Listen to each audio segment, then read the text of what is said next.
prospects. Whatever you learn today.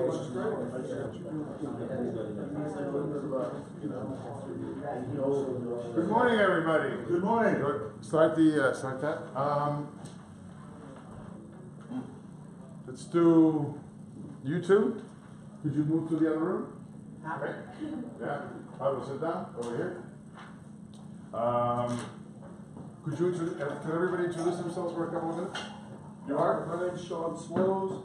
I'm the CEO of a company called Fundamental Interactions, which builds trading technology for banks, brokers, exchanges, ATSs. We also operate a company called Velocity Ledger, which is an infrastructure company for blockchain, and it basically it's getting licenses in Bermuda to do STOs and tokens for issuance. And your purpose here is what? Look to invest. Very good. Enzo. So you start by saying I'm an investor. I'm an investor. Enzo. So Enzo Villani, I work with Michael Turpin at Credit Loan Group. I also have started a fund called Doors Capital, which is a bridge to STO fund. So I'm basically putting together a group of people that will vet deals and then manage the process to get someone listed as a actual STO. And we are going to use the VL platform. I actually sit on the board of that company also. And by doing so, we'll help them manage through the entire banking process.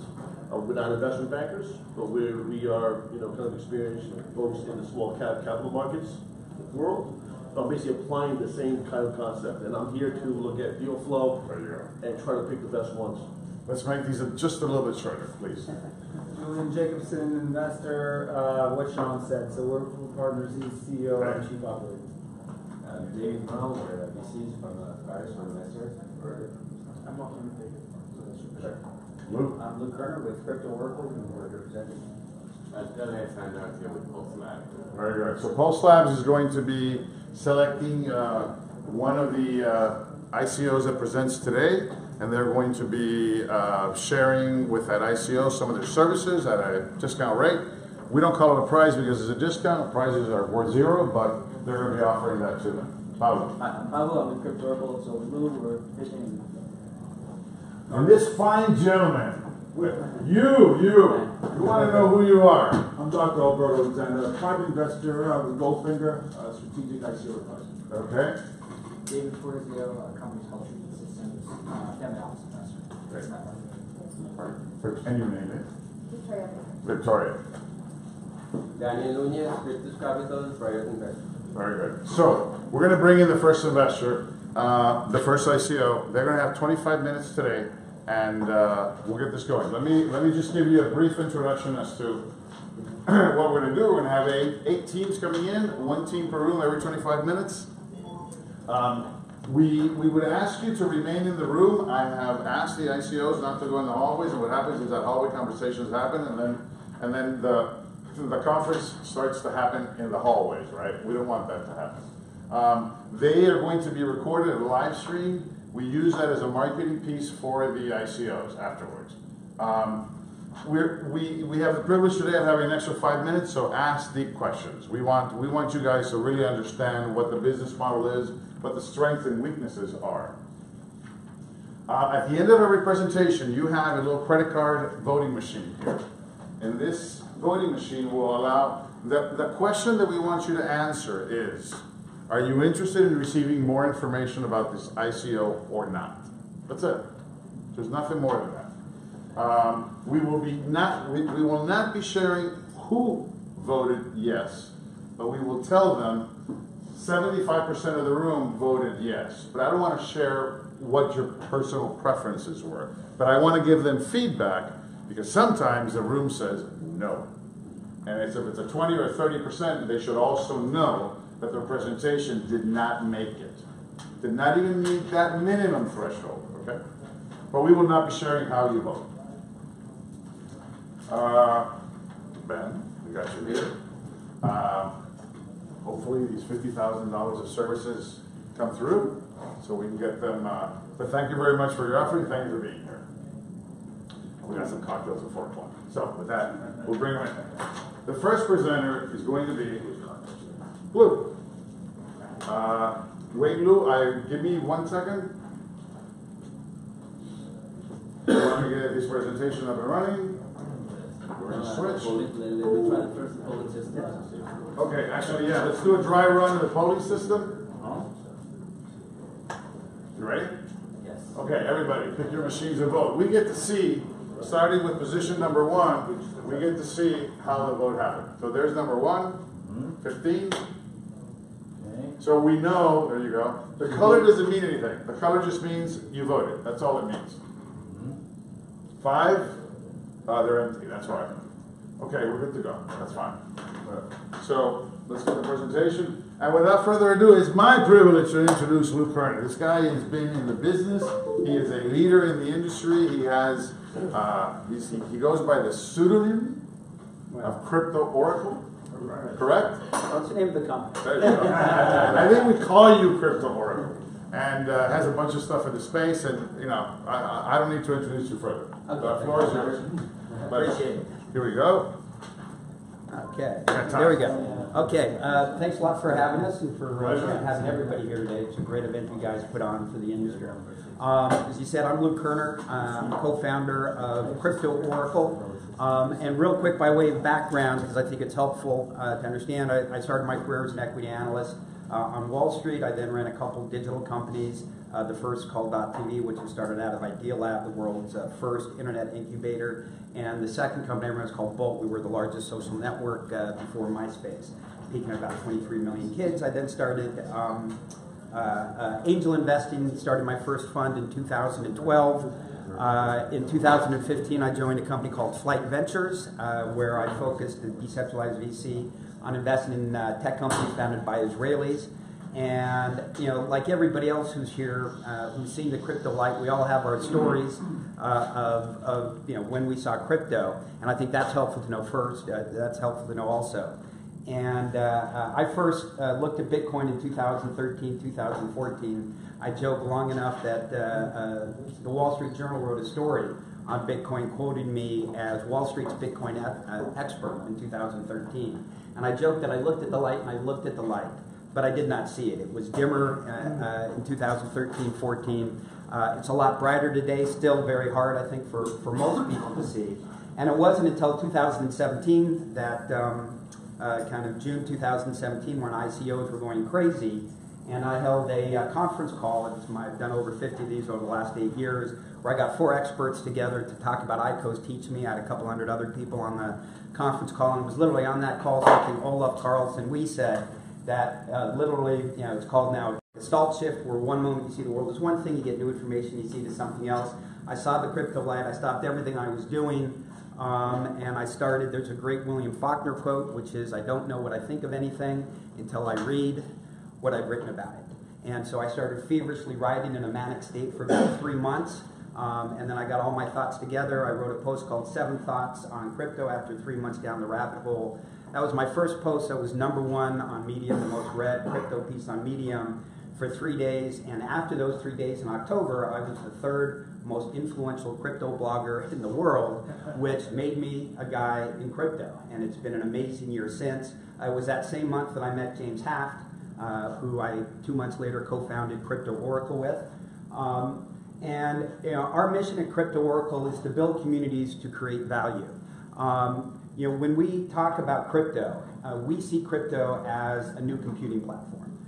We believe that, you know, the technologies of blockchain, cryptocurrency, smart contracts, and zero-knowledge proof, in combination, are enabling new business processes that were never possible before. And we think that more value is going to be created, more disruption is going to happen in the next 20 years from this new computing platform that's happened over the internet over the last 20 years, because every new computing platform is bigger than everything that came before it.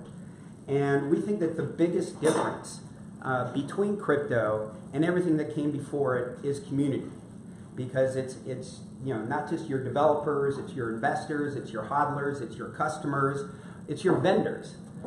we now have tools to incentivize everybody in your community to act in ways that benefit the broader community. And so we focus on building, supporting, and educating the community because we believe as a company that if we do that and we do that well, we'll both help the industry and we'll build an industry-leading brand. And so that's what we've been doing for the last year. Here's part of the community building we've done. As an example, Crypto Invest Summit is a co-hosted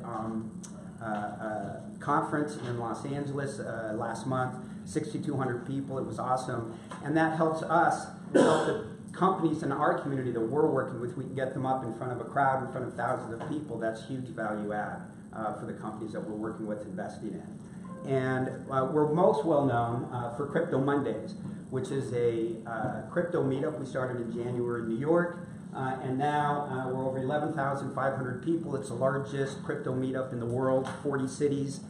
Crypto Mondays. Have you guys been to Crypto Mondays Paris? What? We couldn't. You couldn't. Okay. Well, Crypto Mondays Paris rocks, and it's a great example. I'll get to it later. How Crypto Monday Paris is now helping Crypto Oracle in several ways, and what our company does, leveraging this community. Everything we do, we look through the filter of community, and so we describe ourselves as a community first.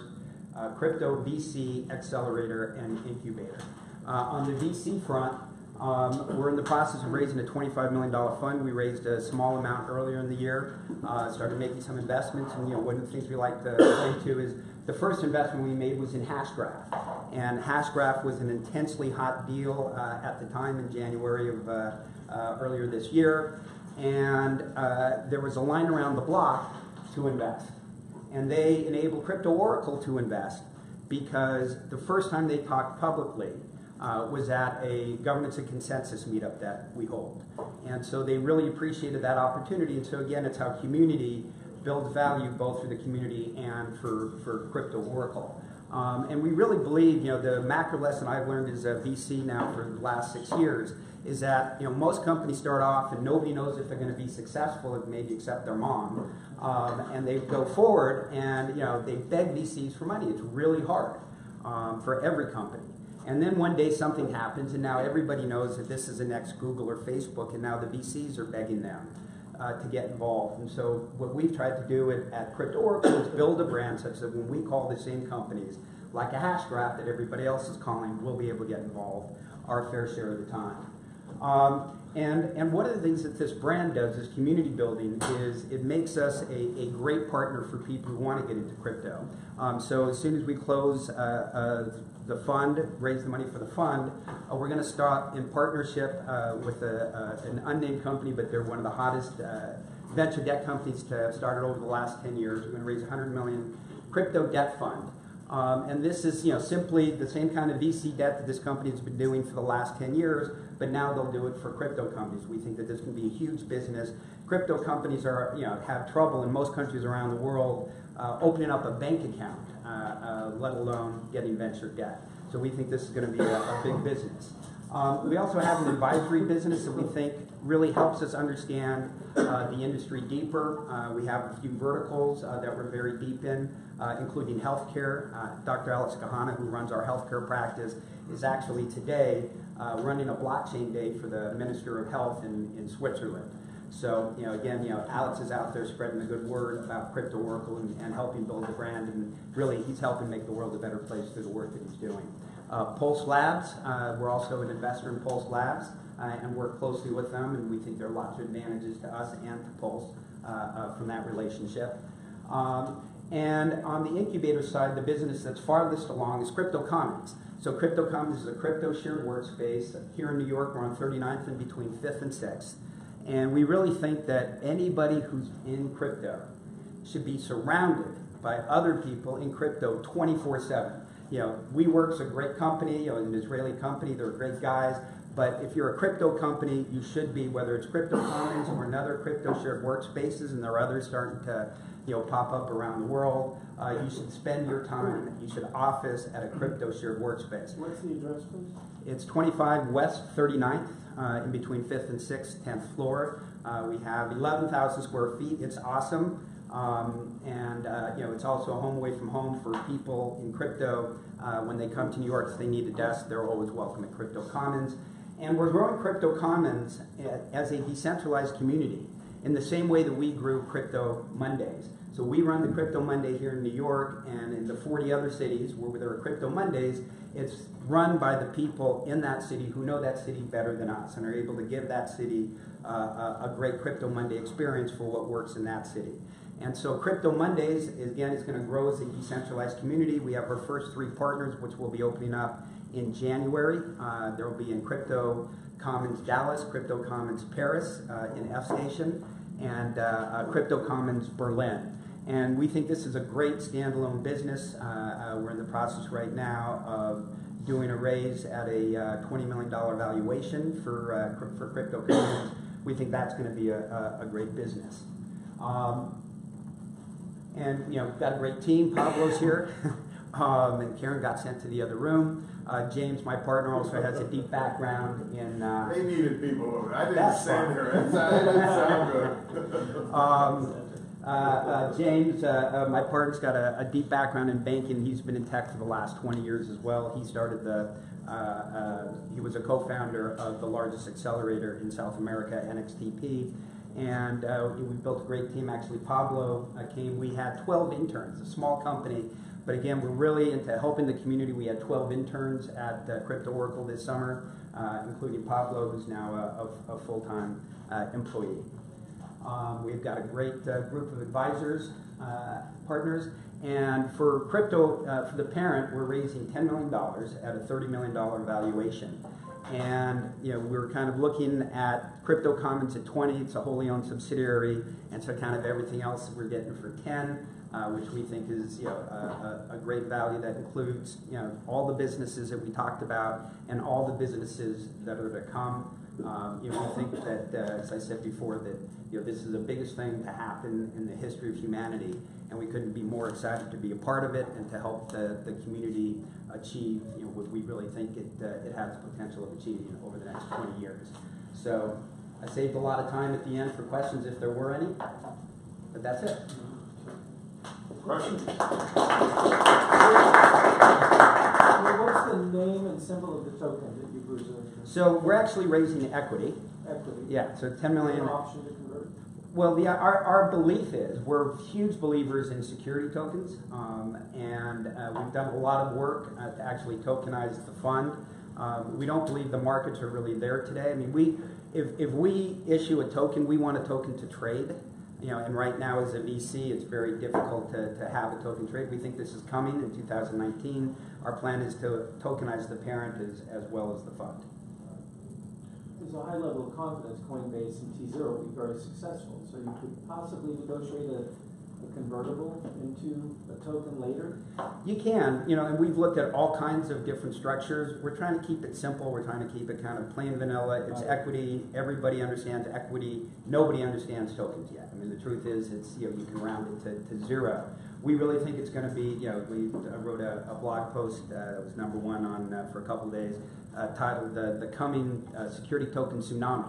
We're big believers in it, but it's just not quite here yet in our view, in a way that we want to go out and to trade. So does this actual kind of valuation include the Commons valuation? Well, correct. So it's $30 million. So you get Commons, which is a $20 million valuation. So then you're kind of valuing the Oracle piece as $10 million. As everything else. Okay. And then That's certainly one way to look at it. Yeah. Actual forecast. I mean, I know you're an equity analyst, so you might have Sure. a forecast. So we've got very deep forecasts about Crypto Commons and the side of the business that we think that can be. I mean, and not only do we think it can be a very big business, we're forecasting to grow at half the pace that we've grown Crypto Mondays at, because there's no commercial agreement in Crypto Mondays. Right. There is in Crypto Commons, but we're seeing phenomenal response when we're reaching out. We could have signed up a lot more, I think, than 3 cities if we wanted to. We're starting with 3. We're partnering with Meridio, which is a consensus company. They're actually building a back end for shared workspaces to rent by the day, week, month, and so we'll be one of the first people to be using that platform. We're very excited about it, but we want to get 3 on there first, and work out any kinks before we expand it beyond that. Where do you see the largest opportunities in the next 2 years? I mean, what's the investment thesis? What do you like, and what do you avoid? Sure. So we're very big believers in infrastructure. I think most VCs today are really focused on building the pipes and the tools that we're going to need to build everything else. And the piece that I wrote, 7 Thoughts on Crypto, after 3 months down the rabbit hole, it's been more than a year now. But the first thing that I said, that I learned is nobody knows anything. That's where we are. We're in the very beginning of this brand new industry, and nobody knows what's going to win. The only thing I'm certain about is whatever it's going to be is something different than what anybody thinks it's going to be. And so, Repeat that slowly. Repeat that one more time. That whatever it's going to be Yeah. is different than when anybody thinks it's going to be, right? 20 years ago, nobody was saying, Google's going to happen, and Facebook is going to happen, and AWS is going to happen, right? You can't know this, right? So nobody knows where crypto is going, other than I think in 20 years, it's going to be, massive, massive value creation. And as an investor, there's a science behind this, the power law of VC investing, which is you make a lot of investments across the best companies that you can get access to. And that's how you optimize the chances of getting the Googles and Facebooks of Winners crypto. cover all losers. Exactly. Well said. And what's your investment size? We won't have any single investment be more than 10% of the fund. So at a $25 million fund, our biggest investment would be $2.5 million. We'd expect the average investment to be $1.5 million out of that fund. And what's the organization within the fund that is going to do this analysis, engagement, follow-up? I mean, how many people would you consider? So today full-time years? at Crypto Oracle, we have 5 full-time employees, 2 venture partners who work full-time with us, and as we raise the capital, we'll continue to build out the team. What's great, as we were talking about this before, is all the data that you have.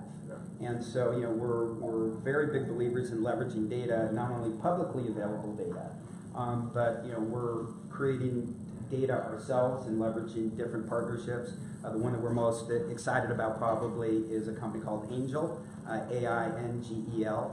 And these guys have built, in VC, when I went around in 2012 and talked to 12 VCs and said, I'm going to be opening up a fund, what can you teach me? All of them said, it's all about the management.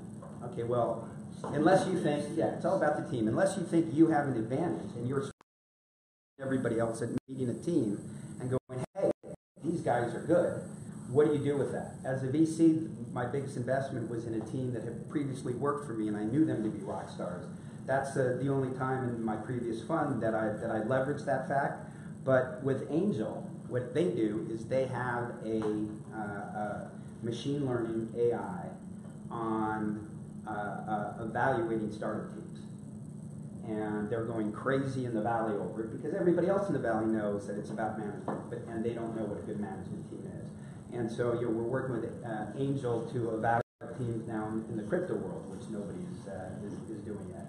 And so it's about, in our view, it's about finding great teams, leveraging AI to know what the great teams are who are going after, who can become those $1 billion, $10 billion, $100 billion companies. That's where the returns are made in VC. What's your fee structure? This is just a normal 2 and 20 fund. Hurdles? No hurdles. Rob Cohen, I'm a member of the Street Private Investors. Hey, Rob. Can you speak a little bit about this venture debt strategy? To what extent are you able to get security and maybe even personal type of pledges or collateral negotiation on that? Sure. So it's important. What these guys are doing, they're not loaning against crypto, right? They're loaning against businesses. We got this idea because there was a great company in Israel called CoinMama, rapidly growing, the Coinbase of Israel. They have a rapidly growing global business, but they have a cash flow problem that people buy the coins with a credit card, and so they immediately give them the coins, but they don't get paid by the credit card for 3 or 5 days, so they constantly have to stop, throttle back growth, because so that's a great candidate for venture debt, right? They know that MasterCard, Visa, American Express is going to be sending this company money in 3 or 5 days.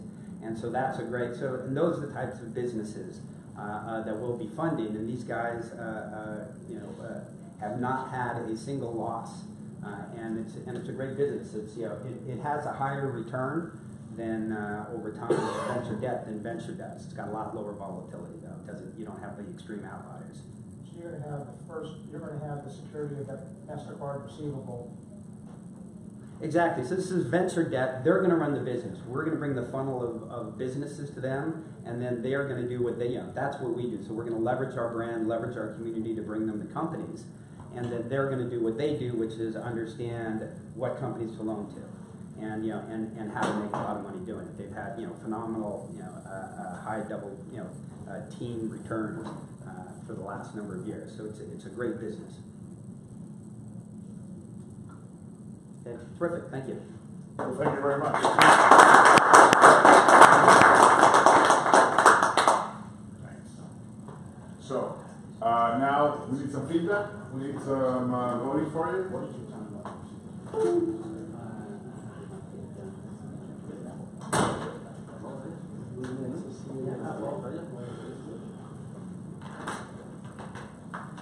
Okay, vote number 2, number 3. Number 2, number 3, number 4. Good. Okay. Lou, thank you very much. We'll bring in the next team. Okay.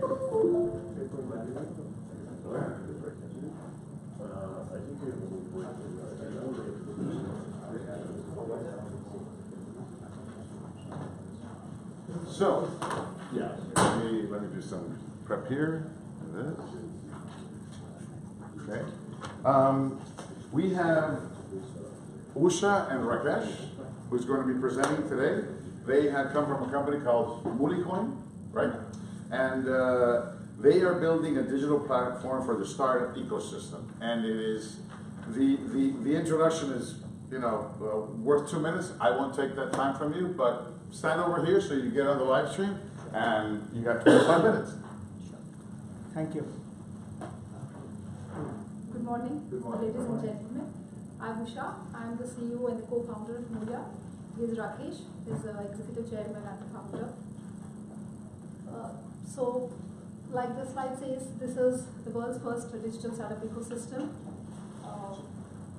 So, we are a patent pending process, and we are live since Jan 2018. So our global operations and the crypto operations are operating out of Estonia. Our concept is a little difficult to explain in about 25 minutes, but we have tried to put in everything pictorially. So what we would request is asking questions at the end of these slides so that we don't lose the flow. Is that okay with you all? Yes, sounds great. Perfect. So we're the world's first digital ecosystem, startup ecosystem, where we're trying to converge and bring all these 6 community players online.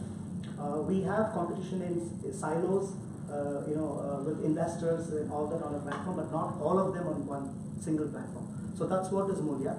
Mulia is a Sanskritized name for something of value, and it also means money, mula, a slight difference in that. Go to the next slide. You have it. I'm sorry. I think you're the picture. Sorry. There you go. So this basically explains what is Mulia. We have had to work on this for long. It's a difficult message, but we have tried to achieve it in a couple of lines. It's a culmination of an interaction network, a marketplace, and an on-demand service platform. We bring all of these online. We have workflows, processes, and all that combined to offer very difficult concepts of incubation, acceleration, presented as a digital process. We can see the demo in the platform as we go. So we are the world's first addressed only towards the startup ecosystem. Can I play a video? There's a video. Yes, sure. Yeah. Play a video. So this basically makes it a little easier. You can click on it.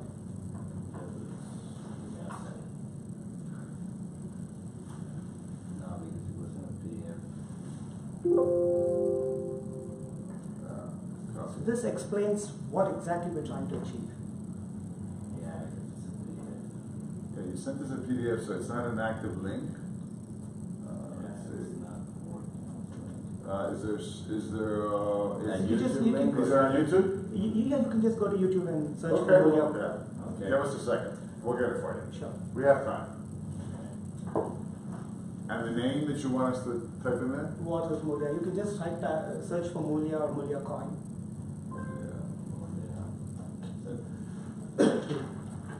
Yeah, probably that. That one? Yeah. Okay, great. What is Mulia? Mulia is the world's first digital startup ecosystem, which replicates the global offline startup ecosystems and provides its members, such as ideators, startups, investors, companies, service providers, and institutions with digital avatars. Mulia was ideated by our founder out of his learnings as a startup entrepreneur in India and the travails and pangs he faced in the process. It is our effort on Mulia to help its global users focus on their core business aspects and use the digital workflows and services on Mulia for activities such as raising investments and getting their operations serviced. Why was Mulia built as a platform? Research has proven that platforms have a long-lasting and competitive advantage in business, and they weather well with market forces and over time. A platform expands the benefits which the users can derive from a product or services. Its users get the benefit of a broader set of features, and the online partners will be able to leverage the platform to discover, reach, and service more users.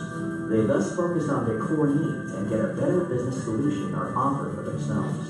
Building a platform also has a network effect with exponential benefits. For example, using a patent-pending global interaction framework, Mulia will offer a process of digitizing the bourse and trading operations of global offline startup ecosystems. This will then let users find infinite possibilities and realize their moolah. If you are a global investor, startup, service provider, ideator, institution, or a company, register with us at www.mulia.global.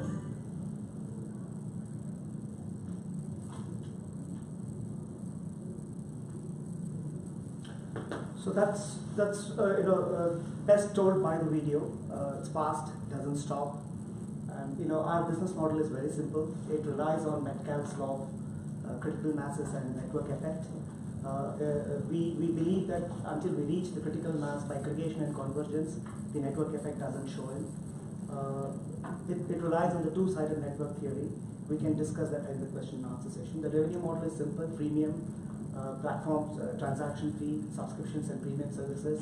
And we also have a very interesting incubation coin, which we haven't touched the coin part yet. So incubation coin, which can be presented to all the investors. So current operations, the platform is already live. We have spent a lot of time and effort and resources in making the product live. So we are one of the first reverse ICOs in the world. We offer two unique tokens. There's a utility token called Mulia coin, which is for ecosystem transactions at a global level. And then there's a incubation coin for investments and incubation conducted on a blockchain called IncuCoin. Both of them are registered out of Estonia, which is our gateway to the Europe. These are some aspects of blockchaining our various operations. I will discuss this as we go ahead. We have automated smart contracts. We use our own KYC on blockchain. We use synced calendar, global calendar for all the various users. We have on-platform analytics. We have our own blockchain offering in the works. We are a multi-user, so you could be a startup in one chapter and a service provider in the other without changing the user profiles. We let users share the digital. There's a digital library called Vault, and then there's also an on blockchain social platform, which is probably a very nice engagement for the investors. Think of it as a social investment platform for investors. There are many, but we could put only on this. Now, what's the coin for? That was about Mulia.global, the platform, before we went into the crypto operations. The coin is the crypto part of it. The first coin is the transaction coin for the platform. It's a preferred mode of operation on the platform. It is universal and borderless currency for all the ecosystem players. It's trackable, it's safe within the system, highly portable inside and outside, which is one of the very important aspects when you do cross-border transactions. No inflation effect, instant liquidity, fast, more value for increased usage because it's preferred, and of course increased purchasing power. And that is how the product looks like. So if you are a user, you could use maps, just zoom in, zoom out, get to the user's profile, see what they do. If they are an investor, you can interact with them. If they are a startup, you could offer services. It's very engaging. It's very engaging. Quick question on that. Sure. That page. Help me just make this from slide or what have you. Symbol-wise, what are the red pentagons stand for? The red hexagons, they are hexagons. They stand for basically, they're clustered. When you put in too many users, hundreds of users on a map, it becomes cluttered. So what we have done is we have clustered. This says there are, this is a console of a admin screen, which basically says there are 4 clustered entities in there. You explore that. It could be a service provider, it could be an investor. Each one has an avatar.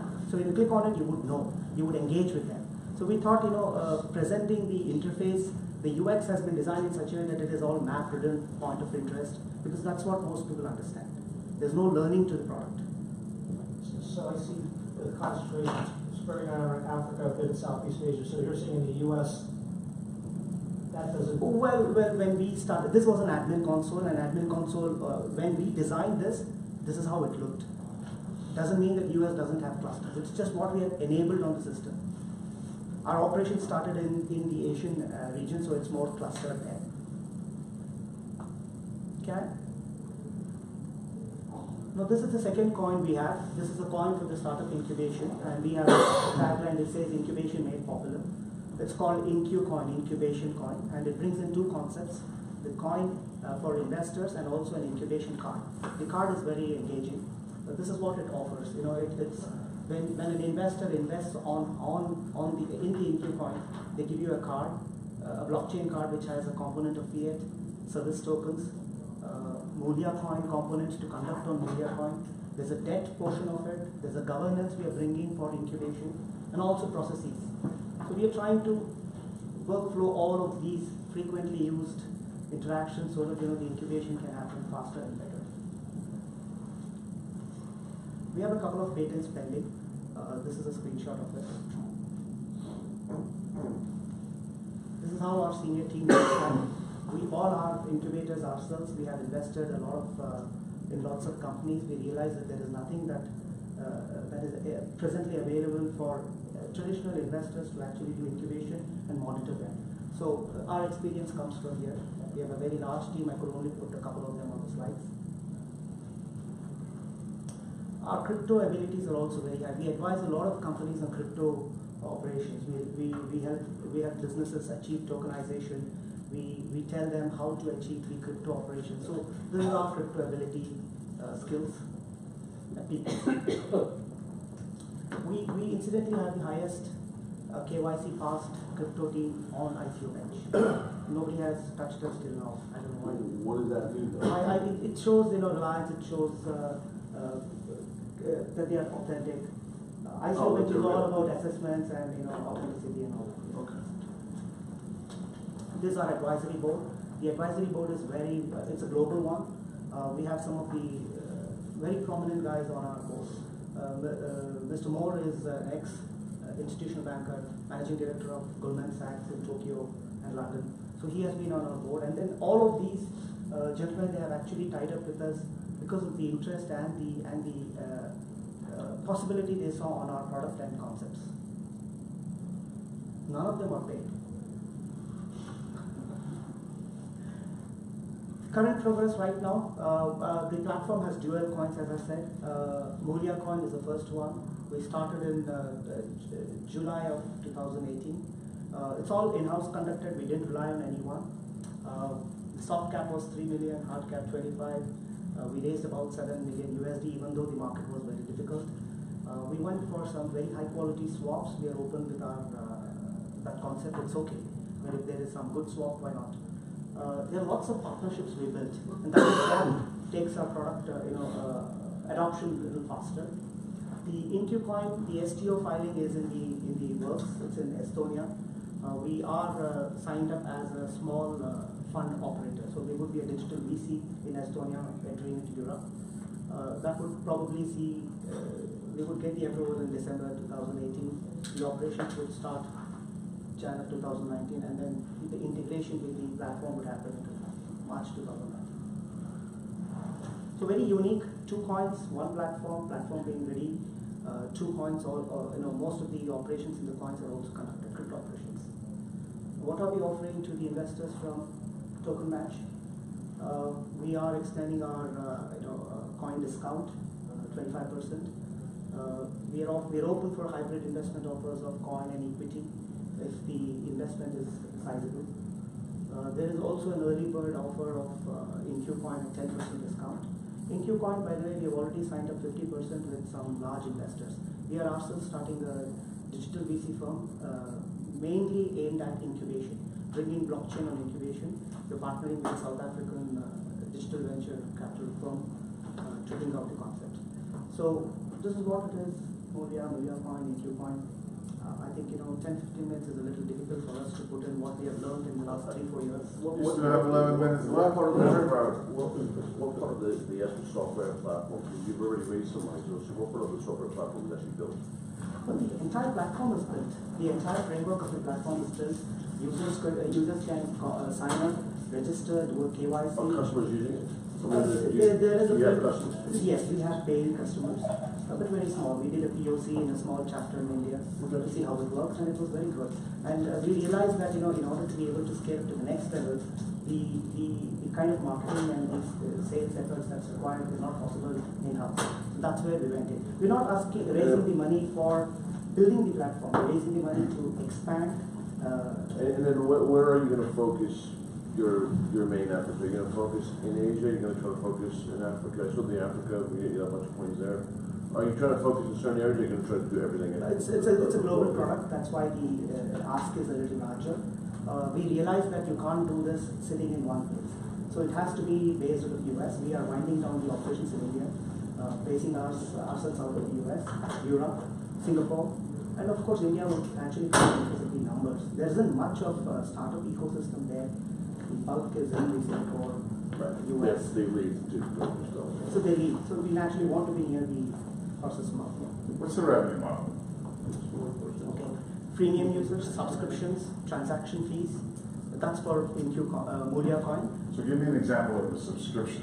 Who would pay a subscription? Well, there's a concept of incubation we are bringing in. An investor can run his secretariat on the platform. We do the deal making process. So we charge, for network investors, we charge subscription fees, a yearly subscription fee for exposing them onto the validated startups.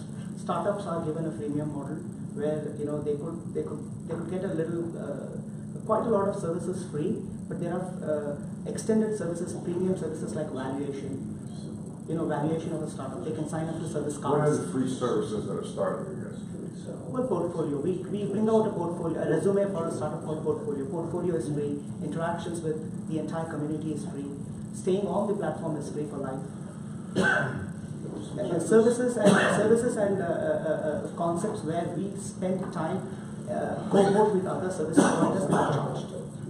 Those services, if they move past the premium model, do those happen through the Molia coin that they make those payments? Earlier it was fiat, now it is Molia.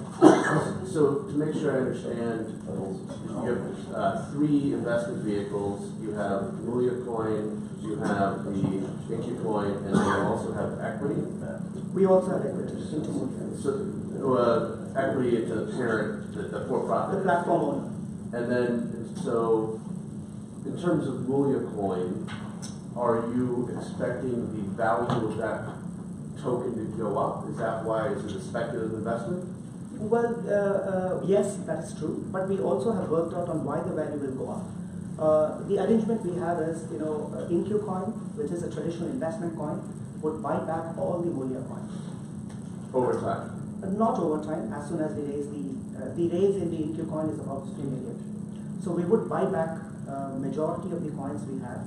Of Molia coin. That would hold, create a demand for and then when you give it as an incubation card, a portion of it is given as Molia coin.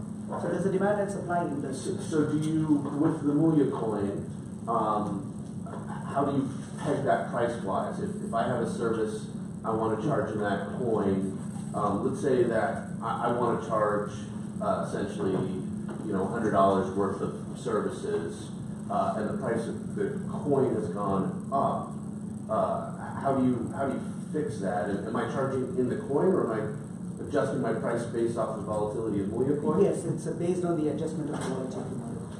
So if people are then paying, they're paying essentially in a pegged fiat price. Yes. So why does the coin go up in value? The coin goes up in value because there is a clamor for it from both sides. The investors are looking at buying up Mulia coin, so there's a shortage. There's only a fixed supply of coins. Well, but it's essentially an infinite supply, right? Because people have to cash out of it.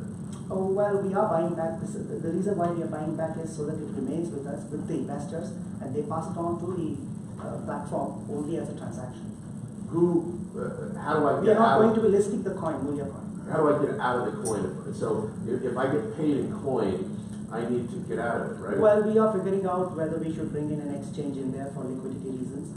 But I think those strategies we are fine-tuning. Well, when I get out, right? You as What's that? You as an investor?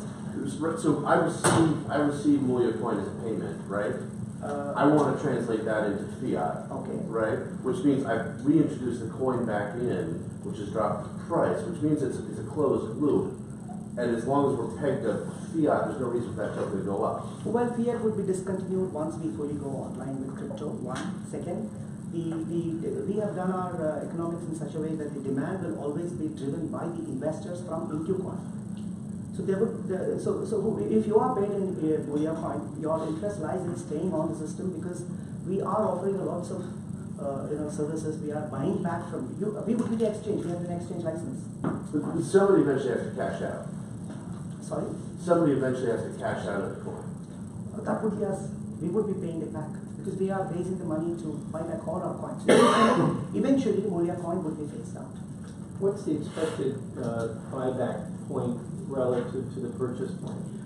Well, I'll tell you why we thought like this. When we started our crypto operations, we wanted one single coin. But we figured out that investments, crowded by way of coins are not that legal. So we went STO. So over a period of 1 to 2 years, we would eventually phase out Mulia coin and only have InQcoin.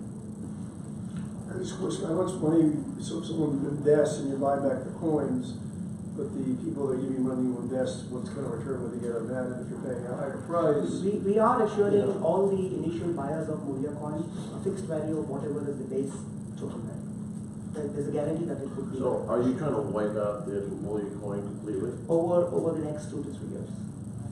But how We does let the market decide how it. Because every single company that has to be incubated, if they get paid, if they get funding in coin, they have to convert that coin to fiat in order to pay like rent. The Mulia coin is not an investment vehicle. Mulia coin is a transactional component for the ecosystem. The investment vehicle is InQcoin. Right, but So you would the give services, InQcoin. right? If I'm offering a service to that startup, right? Maybe I do whatever it is, like marketing. And so I get paid in coin. Yes. I have to cash out to pay rent. True. Right? So I have to get fiat. You which means I have to naturally sell go to the back exchange. in. Yeah, I understand. You naturally go to the exchange, but we know for sure. Who's buying on the other side? Well, I InQcoin think is buying. Ethereum is InQcoin is down a buying. lot because so many people raised the energy ERC 20 and now they have to convert to fiat because Yeah, they have to actually build a blockchain team. The whole cycle, it's a cycle. We are buying it back. InQcoin is buying it back. Investors backing InQcoin are buying back. But If they have to adopt. But you're going to have a finite amount of funds to buy it back with, and what's the We- purpose we- of we- putting money in if you can just buy it back and not invest in things? That's a good all question. That's a good question. The initial investments of, the initial raise of 50 million we are doing is for the first set of 50 startups we want to invest in. But the cycle keeps meeting. There are fixed numbers of Mulia coin. So, but the investments are being raised. There are lots of VCs who want to subscribe to our incubation model. We haven't even touched them. This is just crypto proceeds. InQcoin raised proceeds which we are using back for investments. But then traditional investors and VCs like you would want to come into the system. So you would buy Mulia coin, or InQcoin, one of it. Typically InQcoin. Can I just ask one other thing too? So, but if I was putting a platform and putting the ecosystem in, I would imagine that if deals are going to get done, I would want automatically to get a piece of the deal without having to put up any money and invest in it just by providing the platform there. Is that anticipated? You automatically get a piece of the deal because you're offering the platform and you don't really have to put up money to do that. That would make more sense, right, than having to invest into the company. I didn't get the question. I'm sorry. So think about it, if you're putting an incubator platform up, you're not investing, raising money, putting money in each of the companies, Right. and then you mentioned about other VCs interested in investing as well. Interested in investing via our model of Incucoin. Well, if you- So they will have to sign up as subscriber. They will have to sign up So for but they- subscription where we offer. We take. but they have to go into your coin in order to invest in I'll those tell you companies. how they go. So you would invest, no VCs would go directly to the I'll companies. tell you. I'll explain how they invest. So the first round of investment is for us to invest and incubate. Now Okay. let's say an investor like you wants to participate. Right. You have to bring your own security. Incucoin is a security-based, is a backed offer. So you would bring in your own security. You would say, I want to buy $25 million worth of Incucoins. Does So it say? we go to the regulator again, seek more additional, possibility to mint tokens, issue it to you, but you would be able to use it as a subscription service on the platform by paying as a small service fee. No, I get that, but just hypothetically, if it's part of an ecosystem, he's pitching a company to me. I'm an investor, and he's a company, and I like to invest in his company. You're saying I would have to buy coins and you would make the investment? Yes. No, we would not make the investment. We would let you make the investment using the framework we have built. That I got, and my question, if I invest, what are you getting? This is a subscription fee? Yes. But why wouldn't you just take equity by having the platform Well, introduced, or a piece of the deal, because then you would build up more value in your fund, and you don't have to put up money to do that, that's all I'm saying. Well, the model of incubation we have thought out and of course, designed is that, just equity won't help. So we are taking a portion of equity, revenue futures, IP, a lien on IP, and then bringing all of it onto a model so that the investor like you has more control. So on you already governance and the have a processes. deal set up with the company Yes. that's being Prior. is it But prior? then you are taking something, then you're exposing them anyway. The way I describe it is really, you're cutting a deal with the company, putting it up, and if I invest, you already get a piece of that anyway. So you get the upsides. If I buy your token, then you have a deal across the board, Right. and I get upsides on all these companies that are in. That's what I want to know. Quick question here. How Well, large of we have time for one more question, and please go ahead. how large of a registered community do you have now? That's what I was going to ask. Well, we started a POC operations in a small city in India called Hyderabad. We have about 6 or 7 startups we're incubating, very small operations. We just wanted to prove that if this works for, you can just multiply it. We have about 60 to 70 service providers, 10 to 12 investors, of which we are one. We also have an investment firm, and then we have lots of institutions and companies who want to intrapreneurship on our platform. Total number of users. Total number of users are about 300 to 400. We generated a revenue of about 250K in the first quarter we operated. We have gone slow because of the crypto operations. In India, you can't do crypto and continue to move side by side with traditional business. So we scaled down. We want to reinvent the whole thing. We didn't have revenues. Now, when you said that it would be difficult to cover it in 25 minutes, you proved yourself absolutely right. So there will be plenty of time in the breaks. We appreciate the presentation. Thank you very much.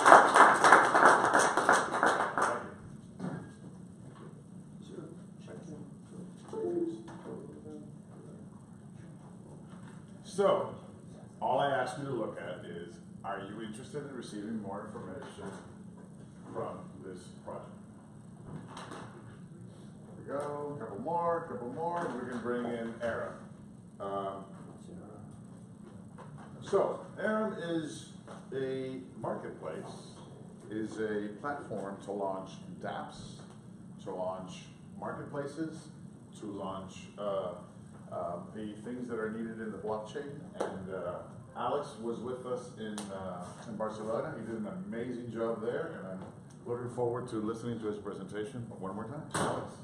Good morning, everyone. My name is Alex Pandari, and I'm here to present Aram to you. Yeah, we would like to start with a very short video, if possible. Okay. Oh, yeah, and then we continue. Very good. Just to give you a gist of So what this it is about. presentation number 3. We have one more, and then we'll have a break, and then we'll renew for the other 4. If you made called dApps with blockchain technology based on the Ethereum protocol ERC20.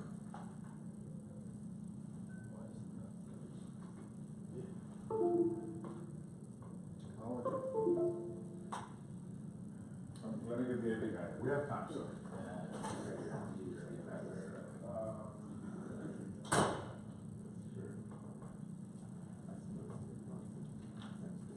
Looks like it's Spanish. Can you please start from here? Yes. Aaron. Hello. If you make cool dApps with blockchain technology based on the Ethereum protocol ERC20, then we have great news for you. But first, let's take a look at some of the current state of blockchain. At the moment, it's high transaction costs, no scalability, transactions pending for long periods of time, and other unpleasant things. Not to mention the constant network crashes. Doesn't look good, does it? But there is a solution. Let me introduce you to Aaron. Our protocol allows for dApps to be created on Ethereum, including games, social media resources, mobile payments platform, microloans, and anything else you can think of. For decentralized games, this means fast transactions when players buy or trade game equipment and unique digital assets, providing groundbreaking speeds for gambling dApps. For alternative decentralized social media platforms, this is the ideal tool for the use and monetization of digital services in decentralized social networks. You can make free actions like sharing or reviews and, where necessary, receive a fee for content and advertising, all without the cost of the transaction. But for microloans, it is possible to quickly give out a loan without it being eaten by transaction costs. Of course, the increase in the number and quality of transactions in dApps will lead to an increase in the cost of dApp tokens using the Ethereum protocol. So don't waste your time with slow and scalable projects. Come join Ethereum. We also have cookies. Check out our website for more info. That's a bit of British humor. Yeah, perfect.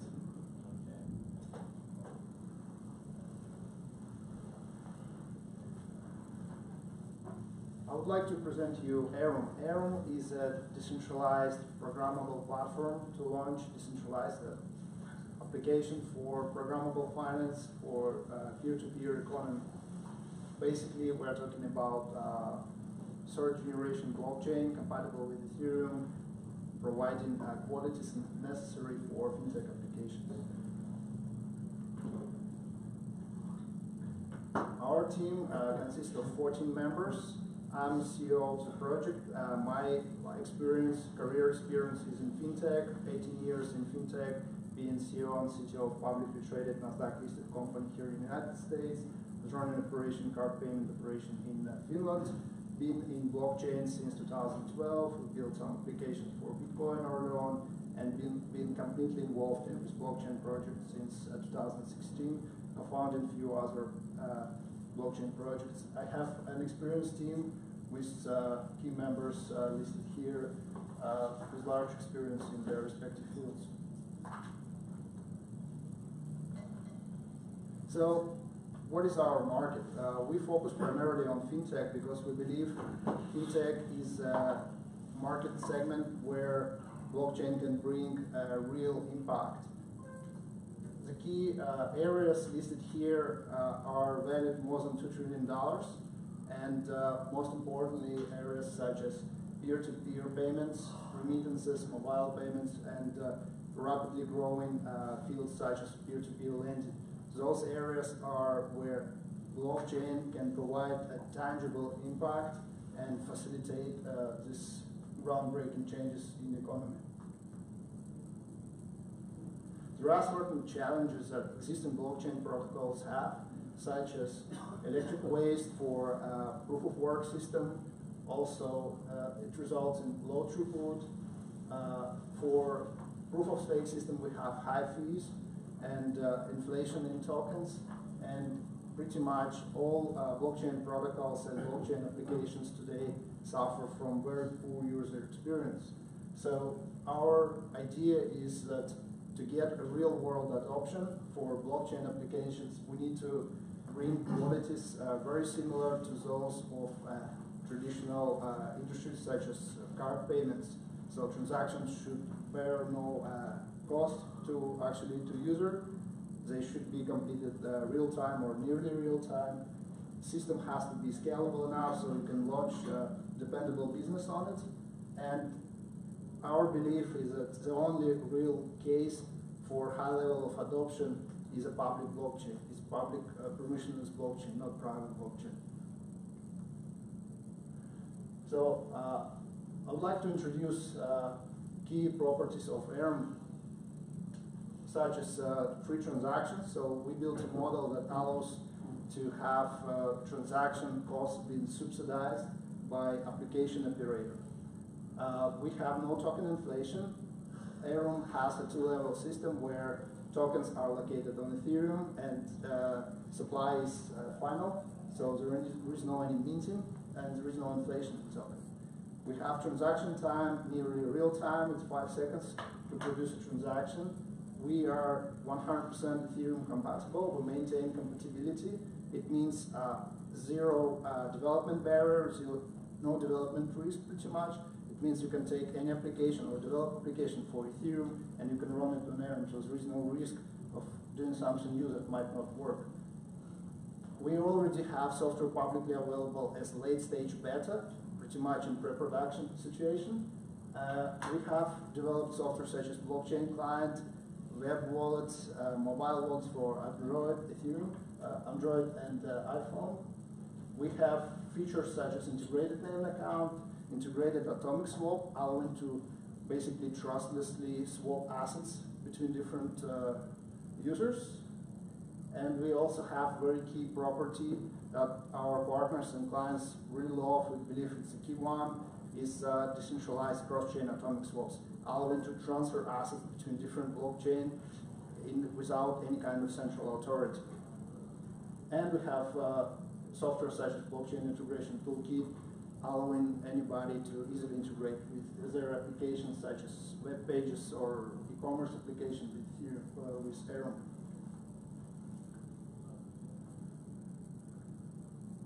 So Arum is based on consensus protocol we developed. This consensus protocol has several very key properties, such as it is based on dedicated proof of stake, and it's using XRM, our token, on Ethereum mainnet. So the consensus and governance is based on Ethereum mainnet, not on Arum mainnet. So it's very much different from any other proof of stake blockchain protocol because it provides top level censorship resistant, because operators of the blockchain cannot influence any governance decision unlike any other proof of stake protocol. Also, we built a protocol in a way that it allows nearly unlimited scalability, solving a real use case blockchain problem. And so basically it means there can be a multiple unlimited number of delegates supporting Arum blockchain, and they can run multiple networks.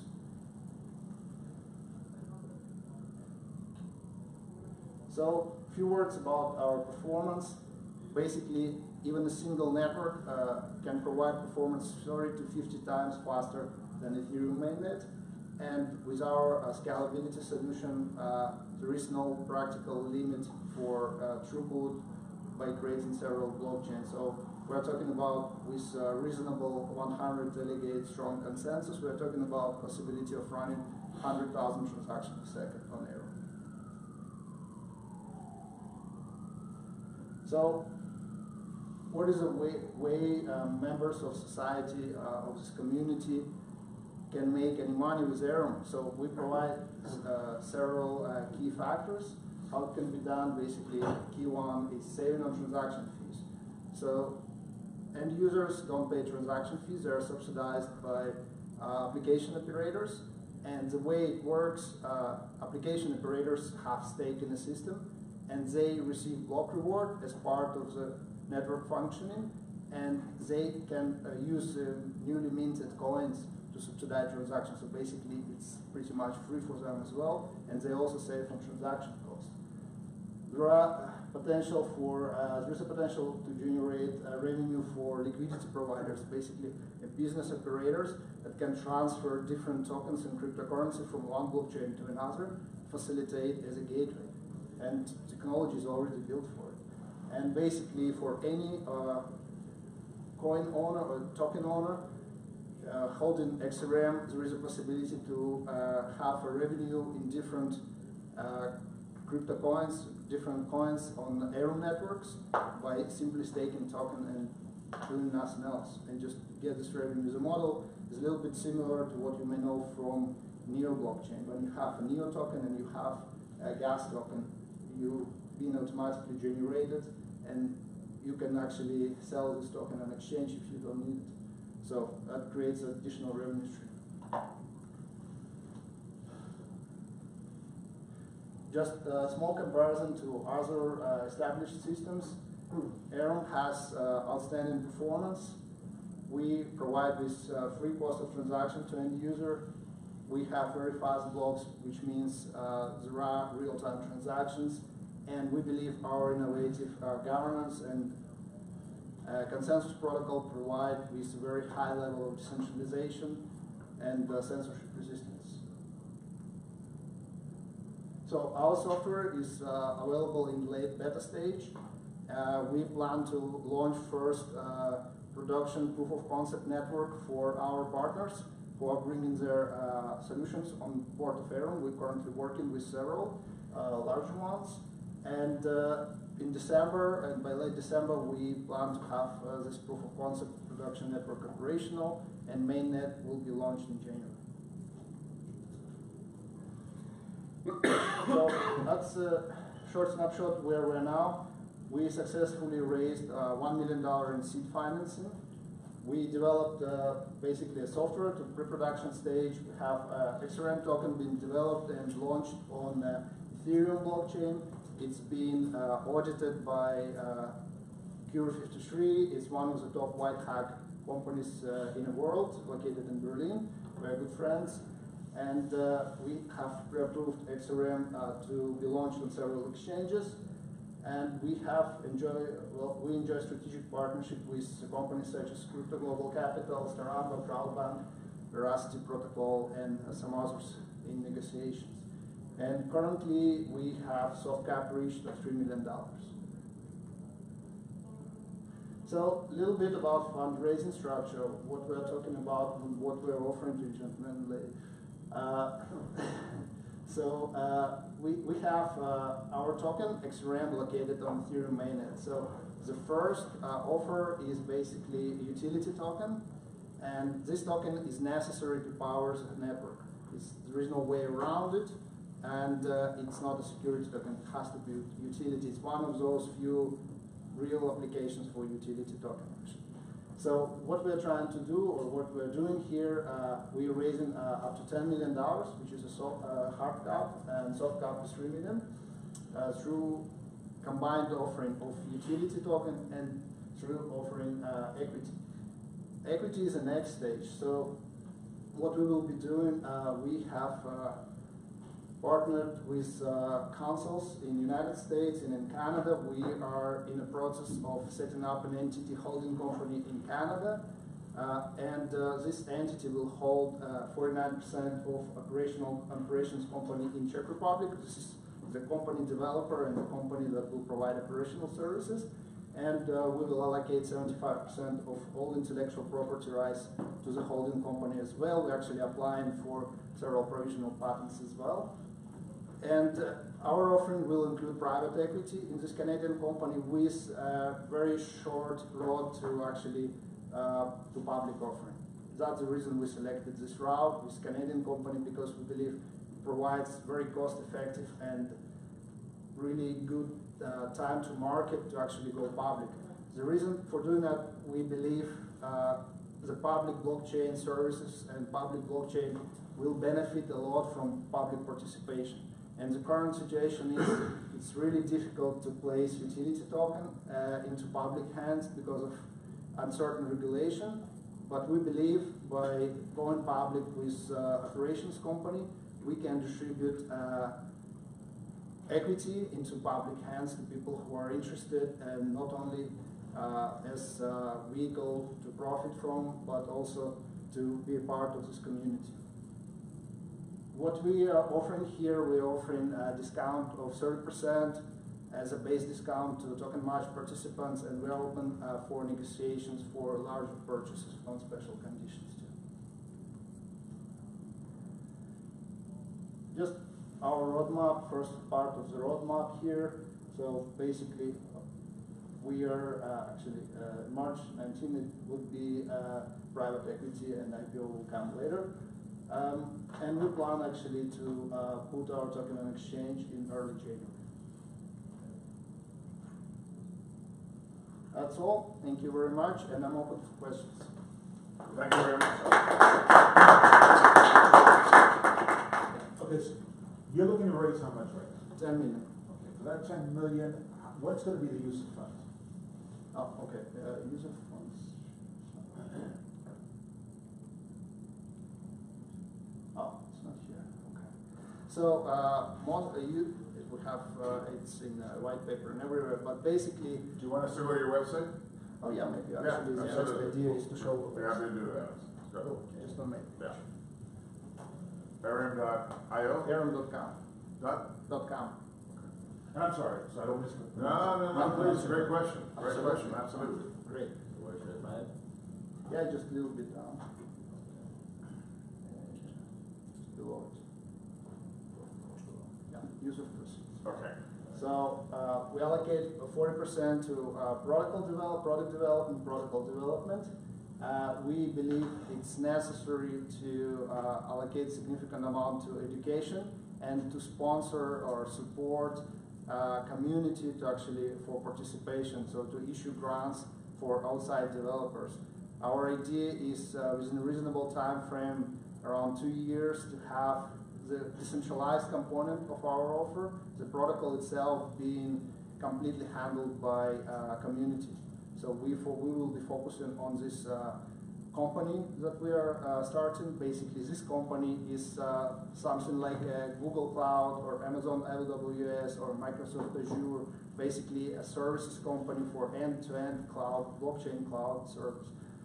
The reason we're doing it is because once we start working with customers, and we have onboarded quite a few already, we realized they're not looking to do-it-yourself kits, blockchain, like pretty much everybody's providing, so you have to train people, and there is very difficult situation to find qualified resources, but in the end, those companies, real business, looking to actually execute their own business model, not to double with blockchain and learn how to operate it. So they are coming to us and they said, look, we love your solution, but can you run it for us? You know, on SLA based, right? So we realized we need to cater to this demand if we want to see real business adoption going. And the only way to do it is just to launch an operations company. So we have two kind of distinctively different parts of this offering. We have the centralized component, which is a protocol itself, and we have a centralized services company we're building to provide business-to-business services to get those businesses, to get adoption going, and their users that come on board with them will be using this decentralized platform. But I have two questions. One, is this an Ethereum derivative or is it all new code based? Excellent question, thank you. So it's based on Ethereum because we deliberately selected what we think is the best platform in terms of being proven and stable. What we developed our own peer-to-peer protocol and our own consensus.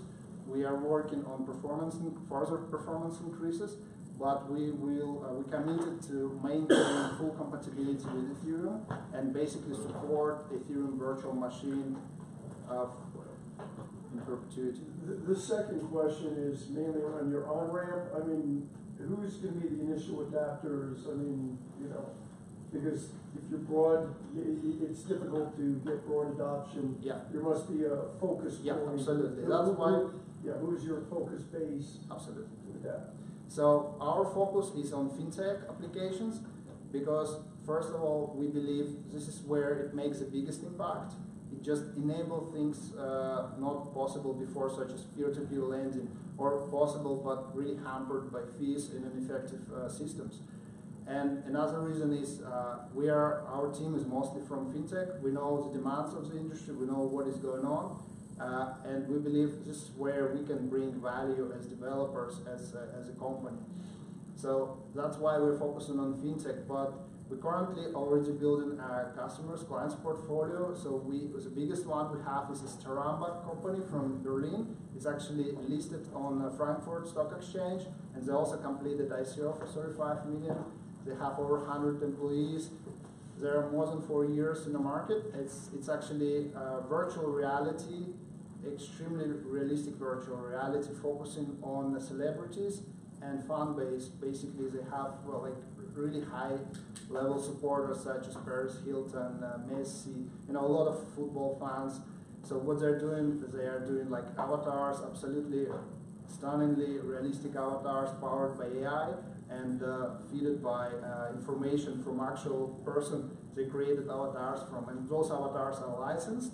And the way their economic model works, and this is where blockchain comes in, they do micropayments every time fan interacts with the star, and star receives a commission. So everything goes through blockchain, but it would be disaster for them to try to do it on Ethereum, cost-wise, speed-wise, and also bottleneck. You're trying to do something and talk about, sorry, Ethereum is overloaded, there is a new kitty on the market, you cannot talk to your fan, please wait 2 days. It's disaster. You cannot get any adoption. So we are talking to them, and we already signed an agreement. We did a presentation for them in Berlin last week, and they totally love our solution. And what we are going to do, we're going to offer them a full service package like I described. And we have some other company. We are working on proof of concept with a company called Ethereum. It's basically a prediction market company, let's put it this way, but they have 10,000 actually clients already. So once they have a proof of concept, they're going to bring this population of clients on platform. We're also working with Veracity protocol, which is IoT solution for real-world object identification. They're also like 3 or 4 years on the market, and they also need this kind of platform. So we are in talks with many. What we need to do now, we feel it's a great time to capture the market because the niche is huge. There is a potential to build in 3 to 5 years a unicorn company in this field.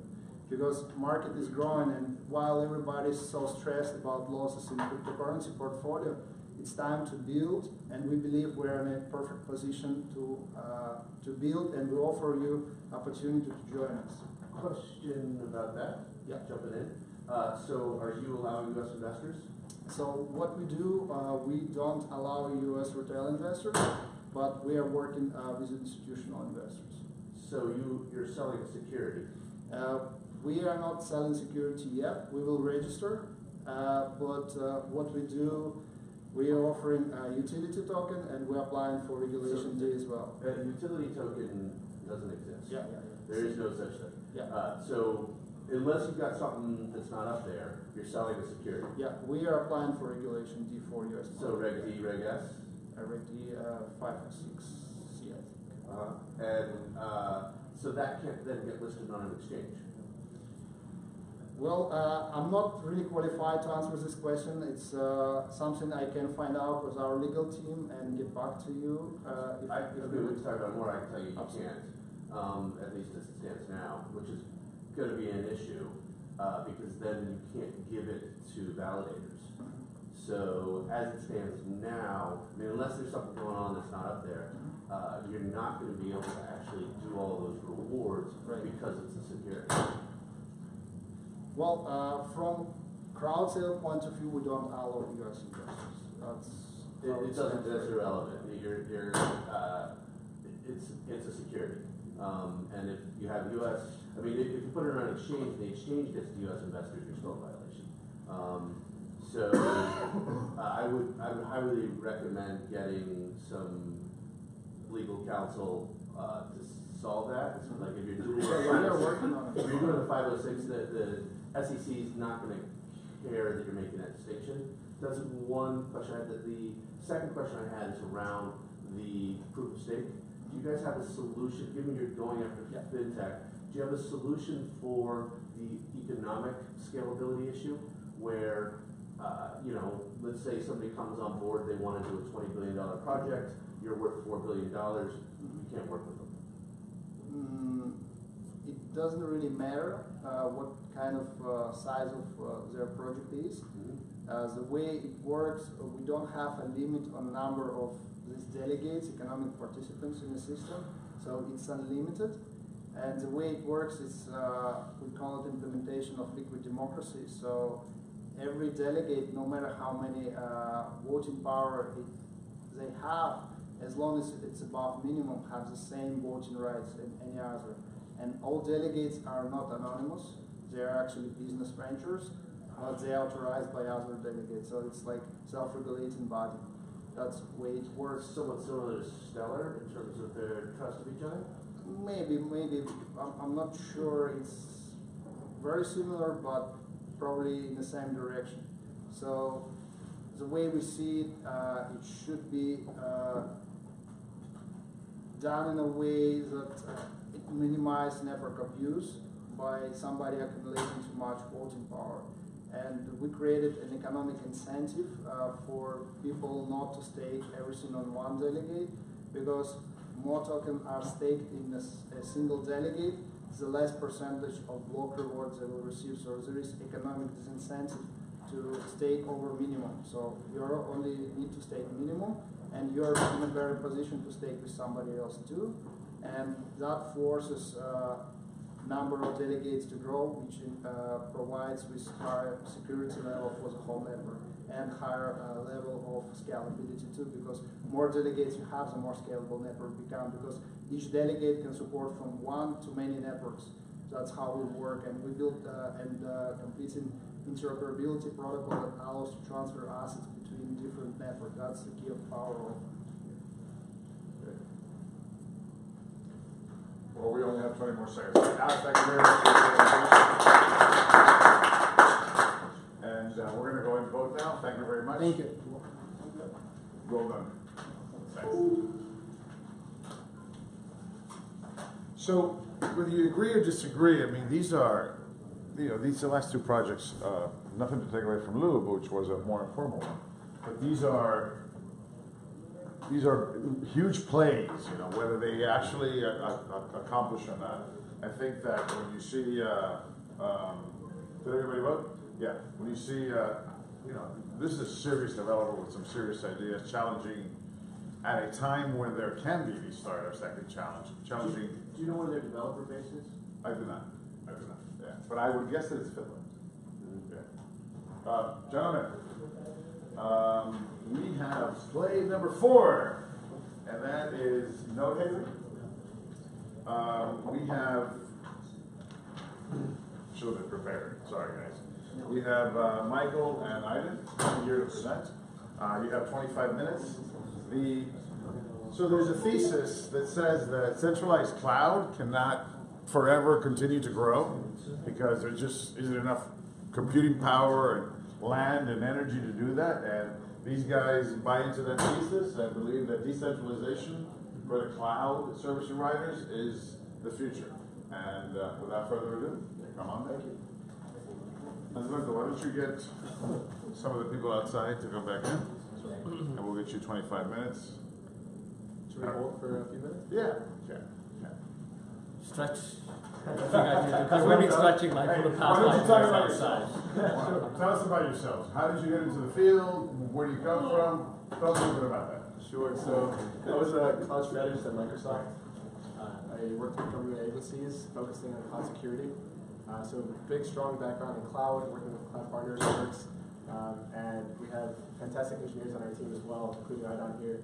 Can you speak a little bit about yourself as well? Yeah, sure. So my first company was ATI Graphics, so later on became A&D. You'll hear later in our presentation where I guess one of our major stack is hardware. So we have a partner team, which essentially are people leading or a sister company of ours forming a team. They have done 20 years of designing ATI graphics. They're coming out to do ASICs for us. Essentially, that's the hardware stack.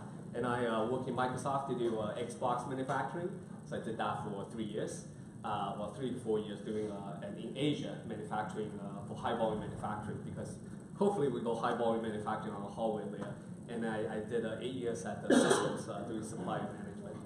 Yeah, if I added all that up, you must be 65 years old. Not quite. 8 years and 8 years and 8 years. Come on, I can't. 38. No, sorry. Okay, I'll reel them in. Why don't you Oh, get great, started? great. Okay.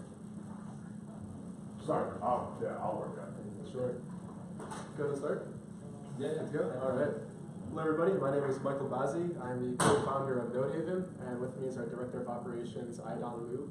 We are building a secure, intelligent supercloud, where essentially our vision is to build a decentralized cloud marketplace with specialized hardware that is focused on security. Thanks so much. Quickly touching on our product stack, Nodehaven is vertically integrated across the 3 core pillars of cloud. That includes infrastructure as a service, platform as a service, and software as a service. We address these through the Haven Marketplace, which is a marketplace of all the software as a service solutions, the applications that enterprises use. The Haven Network, which is a decentralized, intelligent network of data centers that operate in a competitive environment. And Haven Hardware, we have our own in-house hardware development utilizing a new architecture called Gen Z, which we have a slide dedicated to, so we'll touch on it soon. Ultimately, what we're doing is blending the worlds of blockchain, cryptocurrencies, and decentralization with the ginormous cloud industry. Now, the way we're doing that is, just for some context here, if we look at crypto mining today, miners around the entire globe have existing infrastructure that can scale upwards of 1 gigawatt of power each. Now, they have to compete consistently on attaining the lowest electricity costs in the world, the most efficient hardware, and again, these hyperscale facilities. So I'm sure we've all heard about the power consumption that Bitcoin mining uses, how much energy waste as it's seen in the articles. Now, when we took a look at the numbers, we saw that crypto mining as a whole makes up for more power usage and power capacity than the cloud industry. Yet all of that competition and all of that power capacity is only competing over what is $6 billion in the past year for mined coins and revenue. Actually less now because of the market downturn. Whereas cloud, using less than half of the power capacity, was able to generate over $150 billion in the past year. So what Nodehaven does is creates a marketplace similar to Airbnb, but for these data centers and hardware owners and miners to compete on performance and cost. And through doing that, we're effectively accomplishing 2 things. One, enterprises get to take advantage of the market and cost efficiencies of decentralized competition, which is the things I talked about, the cheapest electricity in the world, the most efficient hardware, and so on.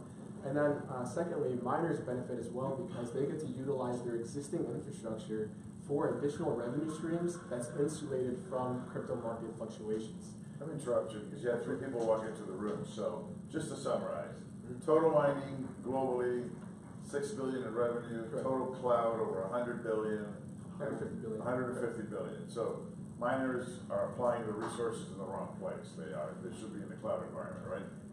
Right. That's the thesis. Right. It's additional stream for Okay. Yep. Sorry for interrupting, but for the people that just walked in, that's the thesis. Thank you. I appreciate it. Correct. Yep. So we're blending those together, blockchain and cloud. Now, if we take a look at the competitive landscape, we have Microsoft, Amazon, and Google, which are the big 3 of the traditional cloud industry. On the right side, we have a few decentralized players like Golem, Sonam, and Ethereum. Now, Nodehaven is the only decentralized network that's bringing the benefits of blockchain and decentralization to the cloud while also retaining enterprise-level security and compatibility with existing applications. I'll touch on what both of those means. As far as enterprise-level security is concerned, what Golem and Sonam and others are saying is essentially, hey, we're going to allow you to connect your computer that you have at home to our network to serve cloud services.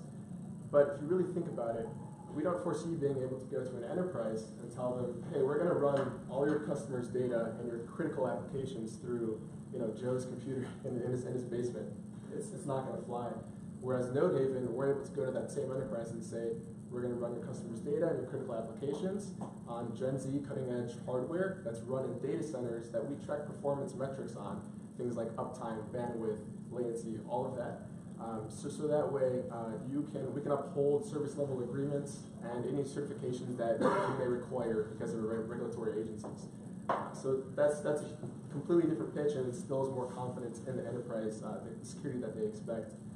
And then the other piece, the compatibility, blockchain is great for a lot of things. I think we all know that, but it's also inefficient for certain things. So if you try to build an entire cloud platform on a blockchain, what you're requiring is that all the existing applications have to be redeveloped to work with your platform. So you're excluding the entire market that makes up the 150 billion.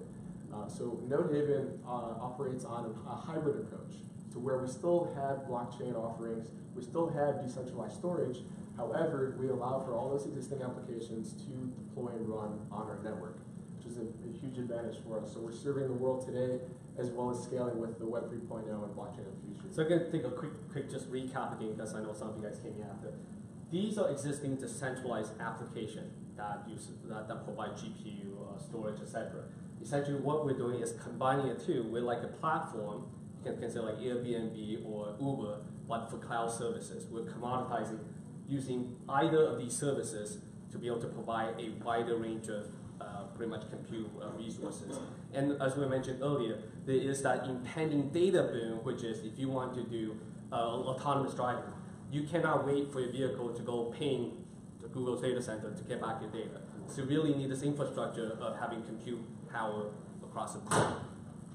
Sorry, can we just explain a bit about those? If I understand correctly, what you're saying is that you're effectively using established data centers to provide cloud services through a networked offering in a way that peer-to-peer cloud services can't do. They don't give you the security and all the latency and all of those attributes. Where do you source these networks from, these cloud providers from? Do they fall in the sort of Microsoft? So I can take a quick stab at it. So first thing is we're providing the three layer, the hardware stack. So essentially today's miner, they have very efficient power now. So they can migrate into converting some of the existing hardware plus new one to become a supercomputer to play in the cloud space. So we're enabling literally miners to not only just mine, they already have a facility, be able to participate in this cloud space. So all of a sudden, not just Google, Amazon having the cloud services, all these other guys can also compete in that marketplace and provide the services. So you're essentially converting miners into cloud providers by providing them with hardware. Exactly. Right, and we provide the marketplace for it as well, so that's why all three there. And just to add to that, we also allow for traditional data centers to join the network as well. It's not just the miners, however, we do allow for that adaptation of the existing infrastructure that crypto miners have to serve the cloud as well. Another quick question? Going back to the tokenomics, will you be charging a token to access the network or not? We have a slide on that, so we'll get to it shortly. So very quickly, I mentioned Gen Z before. Gen Z is a new architecture that's being built by a consortium of leading computer industry companies, including Dell, HP, VMware, and so on. Some of them are listed here at the bottom of the slide. Node-Haven is proudly a member of this consortium, and we're leveraging the Gen Z architecture to build what are called application-specific clouds that are capable of extreme performance gains versus today's market standard technology. So to give a little bit more background about Gen Z, so in 2017, U.S. government spent $258 million to promote an exascale computer. So a computer capable of processing billion times billion of calculation per second. So that was a project, and essentially the outcome of it was this Gen Z architecture. And what Node-Haven does is we actually provide a critical piece of this, providing the memory piece architecture that will play with HPE's CPU. Other players are playing in other memory like DDR, but we're also providing advanced architecture with something only we're able to provide because of the silicon team that's on Question on that, because you guys are part of that consortium, yes. Does that allow you access or get you sort of earlier usage of the Gen Z platform? What are the advantages of being a connected source? Yeah, so I'll try to take a stab at it. So first of all, we definitely have access during the development of the protocol of where it is going. So then we know, so we are already working on our silicon team to develop towards that protocol. Secondly, we are tied with this industry partner. There's a few key players that's providing IPs today. IntelliProp is one, PLDA is the other company that provides IP. So we are working with them ahead of time to be able to use their IP once it's ready to deploy at the same time. So it's really a time to market piece. But the third piece is obviously we're providing all secret sauce, which is a memory. We're actually taking graphics memory and making that into our advanced memory architecture to play in that ecosystem as partners with these parts. So a really good way to touch on what the memory piece really means is, if you look at today's model, AWS, Microsoft Azure, and Google Cloud are really tied to the CPU. They're very CPU based, and the Intel Xeon processor is what dominates the market today. Now what Gen Z allows is having everything be memory based, which essentially allows a shared pool of memory between multiple processors. But what we're doing is taking it to the next level. We are bringing ASICs, which are application specific. A really easy way to think about it is a CPU is good for general processing of many tasks, whereas an ASIC is application specific and can do one thing extremely well. So what we're doing with Gen Z is building out these application specific clouds using ASICs for specific tasks like video transcoding or database processing or even AI. And then an enterprise can leverage all of these different application specific clouds and have a shared pool of memory, basically creating a supercomputer with those application-specific clouds. Does that make sense? Yeah. Are those application-specific clouds like containerize, like Docker? Yeah, essentially, it's virtualizing those ASICs to be used in the cloud. Let's take another question. So, yeah, really quick question. Do you have a proprietary memory technology that you have for? I think it's yes, 6 MI. Yeah, exactly. So the team that the GDDR, what we're building is a GDDR6. Okay. It's an industry consortium patent, and the team that we have been working with, they have developed the prior few generation. They left one of these companies and they formed a team to provide this IP in general to AI. AI is one big industry that they're targeting. Cloud is another one, and essentially we are working with them directly so that essentially they're part of the team, which means we are the IP provider for this. So it's a kind of contract with them. Exactly. Yes, exactly. They are a sister company to us. They hold 10 patents in semiconductor design. Okay. They're minimally a year. We're working to extend that out to potentially bring them into Node as well, but we do have the exclusive rights. Yeah, and I just want to mention, because it's actually a relationship we have built almost for the past 20 years, because I used to work in the same team, so that's why it's a close relationship. Very close personal friends. Personal relationship. So touching on the market yearly revenue, Gartner, which is a global leading research and advisory firm, forecasts a $192 billion market yearly revenue, not market itself, but the actual revenue for 2020, with an average growth rate of 25% across the 3 core pillars of cloud that I mentioned before, the infrastructure, platform, and software as a service. And again, we are integrated across all 3 of those. Now, if we take the $192 billion figure and the 25% year-over-year growth, and we extend that out to 2023, we're looking at around $375 billion in revenue that year. Now, if we target a conservative 2% market share in 2023, we're looking at $7.5 billion in revenue for Node Haven, and that revenue goes through the Node token as well. So let me add something. So we look at this as a very conservative market share in 2023. 2023. Right, so the way that I kind of look at this is, even if we look at this today, the hardware itself, so we're building a hardware which will be a critical piece of future of cloud. We can retouch on the ASIC cloud later. Second piece, we're providing intelligent network, which enables all this. And thirdly is the platform of Airbnb or Uber. But if you look at how Airbnb and Uber disrupted the current ecosystem, their current ecosystem, so perceivably within 3 years, the platform for cloud would be able to take off, and this we can, I think, on a more optimistic perspective, maybe even 20 or above % market share if the platform to take off. You guys got 1% of the current mining compute. You'd be able to service that 2% mark, is that right? It's 2 to 1, twice as much. Roughly, yes, right. yes, correct. correct. Now, I guess to kind of set the stage as well for this kind of decentralized competition, one thing that I want to mention is just to give some ideas of what this is capable of. If you introduce decentralized competition to a market, you're bringing hyperscalability and market dominance. I'll give two quick examples. One, if you look at Bitcoin on the crypto mining side, Bitcoin was able to quickly scale to be 40 times more powerful than the top 500 supercomputers in the world combined. Now that's extremely efficient, and it was able to do that in part from the step changes up to an ASIC, which we're using for cloud. On the more traditional side, if we think about shared economies with Uber and Airbnb, Uber was able to become the largest taxi cab service, as we all know, but they don't own any taxis. Same with Airbnb, taking away market share from hotel and lodging, but they don't own any real estate. In the same fashion, Node-Haven's going to be building a secure, intelligent supercloud, but not own any data centers. So and then we all saw how that played out for these companies as well. So that is what you're saying essentially, that you are bringing decentralization to Gen Z, or is Gen Z already, are other participants in that consortium working towards decentralization? You are bringing this three-tier component to it with a platform layer on top, which means. Yes, so let me try to emphasize. Really quickly, I just want to give a short answer and you can expand on it. The Gen Z itself is not decentralized, it's an architecture to build hardware on. But through our node tokens and what we're doing, we're dispersing access to that to the members in our network. So most of the consortium members who are using Gen Z are deploying a centralized Exactly. plans onto Exactly, and each member in the consortium has a specific plan on what they want to do with the Gen Z.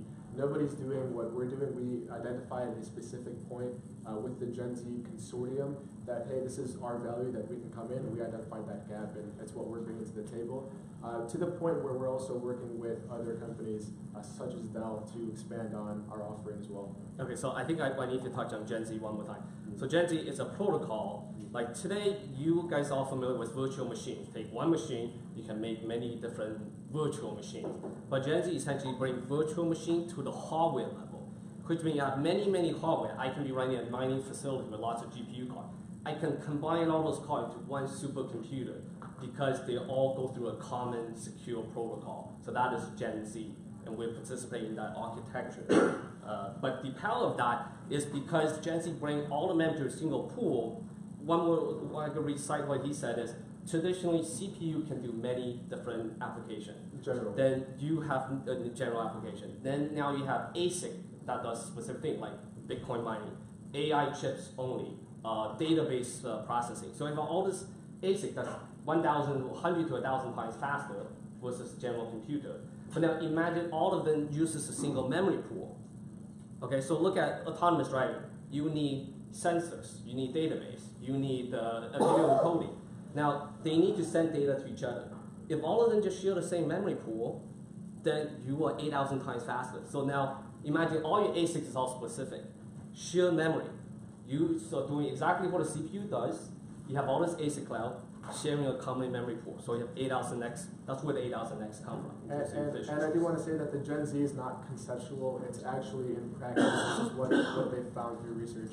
Yeah, and in Supercomputer 18 this year, the HP presented the CPU architecture for that. And is your platform play, does it then therefore integrate all the different ASICs into services that can be consumed by applications that are being built and then on top of that? Yeah, and I think we can cut that. Yeah. All the stuff. So let's. It's basically click to run.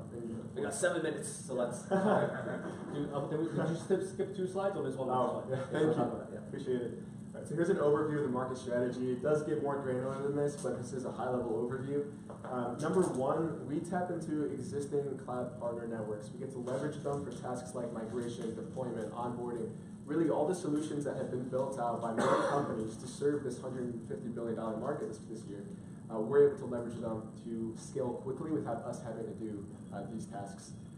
Number two is intelligent provisioning, which is basically a fancy term to mean that anytime a request comes to our platform, we're able to route it to the highest performing provider at the lowest cost, guaranteeing a cost-efficient cloud environment for enterprises. So I'm going to add 2 pieces right here. So firstly, we have 3 person on our team which have a cloud strategist which have at least 20 years of experience. One, deploying cloud data center. Second, working with a cloud partner network. So these will be existing contact connection that we have with these cloud network because we have strategists on the team.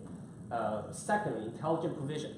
This is actually a very, very critical piece. It actually takes years of research. Our researchers date back with researchers on our team that goes all the way back to 2012. Because in order to enable intelligent network, so we have like one of our, let's say, IP is essentially is how do you do a proximity aware matchmaking, which means I have a processor here, I need processor here. How do I know who's around? Can I use their processing? So that requires research paper and having that into programmable codes. So in our resources, we have pretty much 80% of that already built out and on a testable network that we can deploy. So that's kind of like the secret sauce piece that we're able to bring in that make us very unique to be able to execute on this.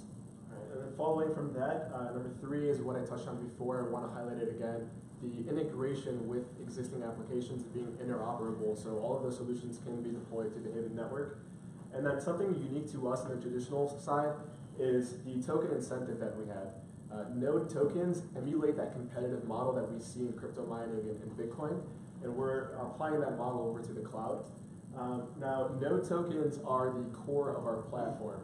Node tokens are used to redeem cloud services, and every transaction goes through the node token. However, we do allow enterprises to pay with fiat, their native currency. They're done, they can pay, their services are rendered, and then internally we handle the exchange to node tokens, which then renders the services. Sure. Yeah, so as far as adoption is concerned, we allocate half of the total node token supply to adoption, which gives us 2 main benefits. One, we get to incentivize miners to join the network, and 2, we get to subsidize enterprises to get them to join the network and accelerate growth that way. And then what's unique about these tokens is that they are essentially commoditizing cloud services. And what that means is that as more cloud services are rendered and the platform is growing to be very successful, the token value will increase. And because we have this adoption pool of tokens there, it gets to grow in value, which allows us to continually onboard enterprises as the years go on. Now, we believe that we will hit critical mass to where network effects should take hold, making the platform self-sufficient, with enterprises and miners both joining to the network. So I want to talk a little bit about adoption because I think the market is going to that direction, and within a year or two, of course, we're building this network app. There is a real need, or that's why Microsoft and Google is going out building a lot of data center of our architecture, because you have autonomous driving, which you need all this power. You have AR and VR, so virtual reality, but beyond to AR, augmented reality, everything in this room. So you need a lot of processing power. You have all these IoT devices. You have real-time video search, surveillance, real-time. All this will require a lot of localized power, localized processing power. So cloud today, you cannot wait for all this stuff to send all the way to your data center and come back. So that's why you need kind of the all-layer, the entire spectrum of your home miner, your laptop, your cell phone, plus the Google data center in the best matchmaking scenario in order for you to execute and deliver to this technology need. So as far as our revenue model, we take a 10% commission from 3 main buckets. We have our hardware piece, to where if you own the node token, you get access to our hardware developments at only a 10% markup in cost. And if you do not own node tokens, you can still access our hardware, but you're going to be paying market price. So really driving in value into the token there. Number 2 is the marketplace, where we take a 10% commission on every transaction there. And lastly is our data intelligence bucket. So it's really important to us to make sure that all participants and users of the Haven network own their own data, they own their own identity, and privacy is truly a staple in what we're doing. Google and Facebook are notorious for monetizing user data and not supplying any of that revenue to the users. So what Haven does is, with consent, we will monetize your data for you, supply the revenue to you, and out of that total bucket, we take 10%. So I just want to add on again why all the 10% is because all the value of the entire cloud stack, all this innovation is going into the value of the token. So some validation. We're building that data center partner network that I mentioned before. We have 400 megawatts of capacity available and ready for the network in 3 continents. We have Atlanta, Georgia, here in the U.S., Sweden, and Japan, and all the other dots are what we envision having, which is providers anywhere for any enterprise. And part of these are major player that actually is seeded or existing private sales.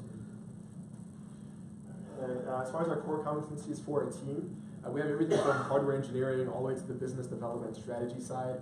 At the bottom are companies that our team has had experience at. I myself was a cloud strategist at Microsoft with government agencies, where I spent a lot of my time focusing on cloud security. If you would like to touch on. So my first company was ATI, so that was 20 years ago. So this is where I graduated. Most of my friends, they stayed there. They formed a new company, now a sister company. So that's the background of ATI graphics. Then I went to do Microsoft manufacturing for Xbox 360 in Asia, high volume manufacturing, Foxconn, Focus Electronics, Celestica. I pretty much have managed all of it. Then I did 8 years at Cisco, still doing manufacturing as well as supplier management for silicon ecosystem. And you still claim to be only 38, right?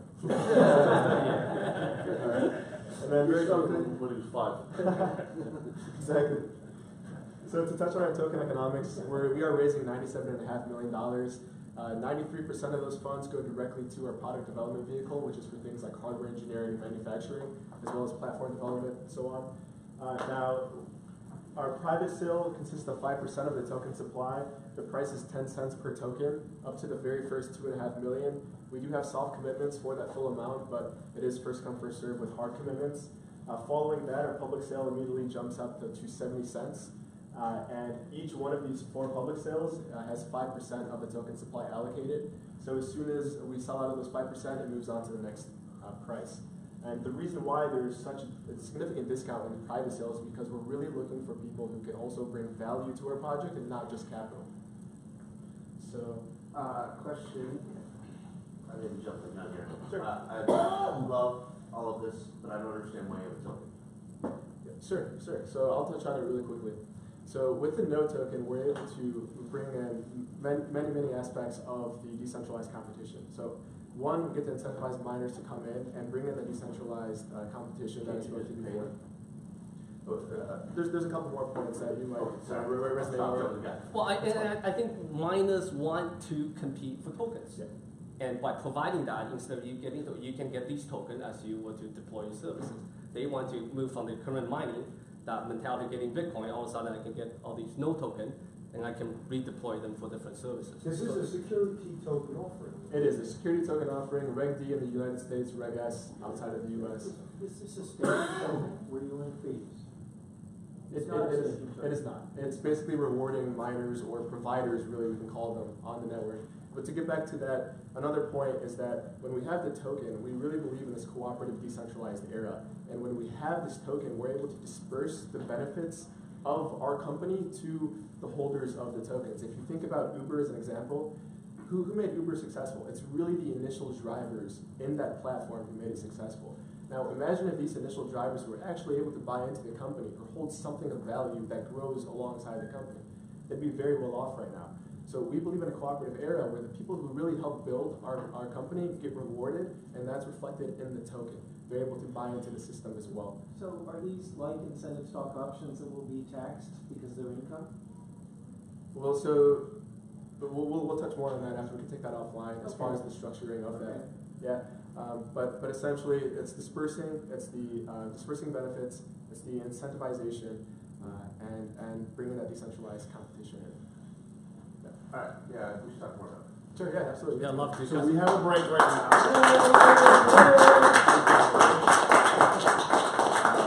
I think another quality team, great presentation, well thought of, clarity came through, and let's take a break, and we'll call you guys in the Yeah, let's go. Thank you.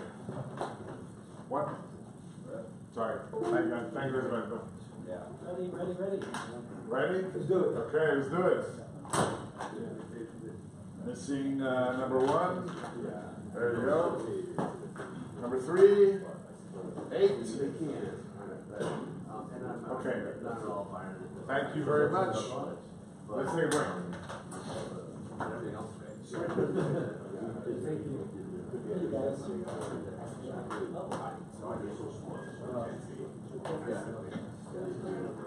It's a great use case for it. And I love I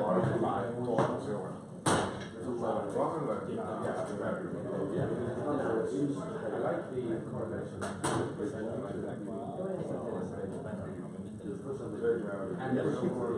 Yes.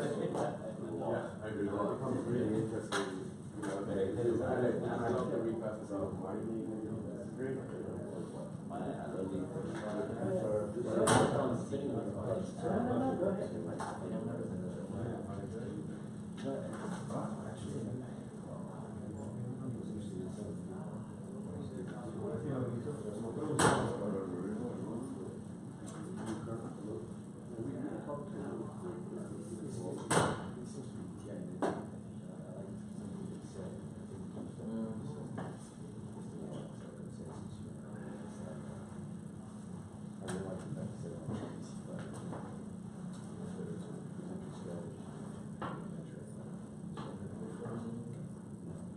Maybe that you were security.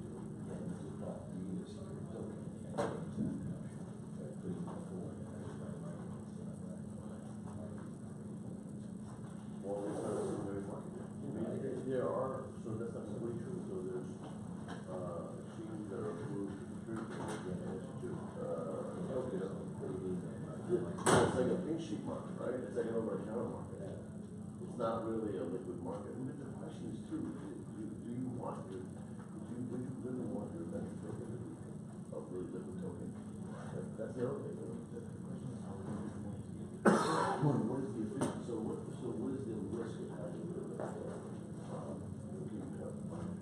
price involved with volatility? Could not be, may not be associated to fundamentals. And in some ways that can be a positive thing. Kind of trades at like 3 different times.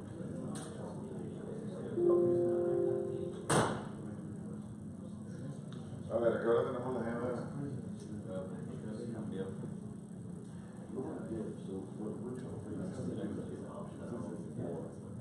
Pension funds, should invest, so that we can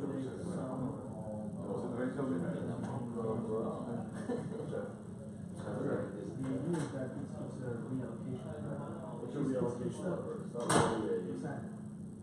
Exactly.